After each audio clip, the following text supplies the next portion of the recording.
Somewhere beyond the maps we trust, beyond the roads we know, there are places the world has quietly forgotten. Cities once alive with voices, pathways once worn by thousands of feet, now still, now waiting. This is not a journey to popular destinations. This is a journey to places that fell off every itinerary. And never returned. A journey into the heart of the world's hidden wonders. On the western edge of Portugal, where the Atlantic meets crumbling cliffs, there lies a fishing village that time simply walked away from. Once, these streets echoed with the calls of fishermen hauling their catch at dawn. Children played beneath clotheslines, but the sea, generous for centuries, grew angry. The fish moved on, and one by one, so did the people. What remains is a ghost of a life once lived. Beautiful, haunting, honest. And yet, even in abandonment, there is a strange kind of peace here, a reminder that nothing lasts. 4,000 miles appreciation. The sand holds a different kind of secret. This was once Lalitornatas. An entire civilization depended on its waves. Now, ships rest in dust, the water is gone, and the towns that once celebrated the lake's bounty stand hollow. Oinak was a port city. Today, it is a monument to environmental disaster. The water vanished. Everything. But life, as it always does, finds a way.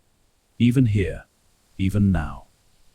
There is a truth you cannot help but feel the weight of what was.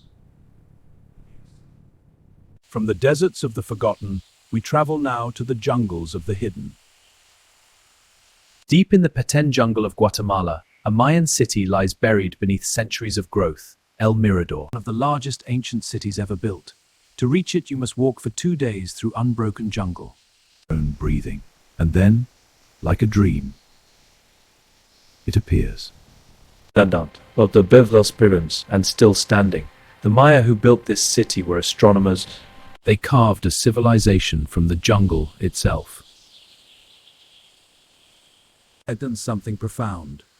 Greatness does not protect you from disappearance. A long, quiet breath before the world remembers. From the deserts of the forgotten, we travel now to the sangles of the pine. Rail lines. They carried coal miners, farmers, students and dreamers through mountains and valleys. Stations emptied, and the forest slowly reclaimed the tracks. There is something deeply moving about a timetable with no passengers, a promise made to no one, a schedule kept by ghosts. Infrastructure. The tracks have become animal highways.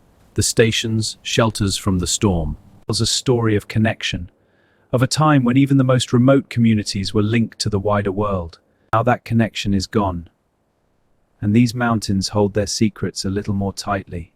In the hills of southern Italy, entire villages have been surrendered to time. By image hope. Craco, a village that has stood on this hilltop since the 8th century, once home to thousands, now home to none. Landslides began in the 1960s, slowly inevitably to grow over a millennium.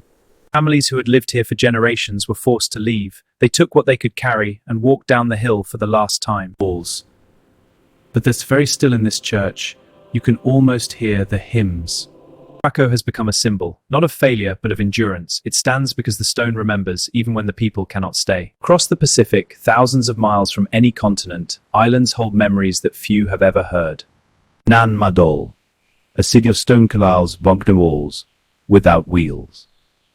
For centuries, this was the ceremonial and political seat of the Saudara dynasty.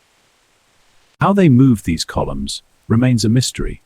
No Quayres big foundation has ever satisfied the question. The rising seas threatened to collage what human hands built from the ocean itself. There is a cruel irony in that, a city born from the sea, destined perhaps to return to it. From the Atlantic coast to the Central Asian desert, from the jungles of Guatemala to the snows of these are the forgotten lands. It means waiting and walking in what remains, to listen to the stories the stones still tell. Every ruin was once someone's home. Every abandoned road was once someone's journey. And in visiting these places, in bearing witness to their silence, we do something simple vital. And in remembering, we keep them alive. Trails are not truly lost. They are simply waiting for those brave enough, curious enough, humble enough to follow them. New beginning for forgotten places.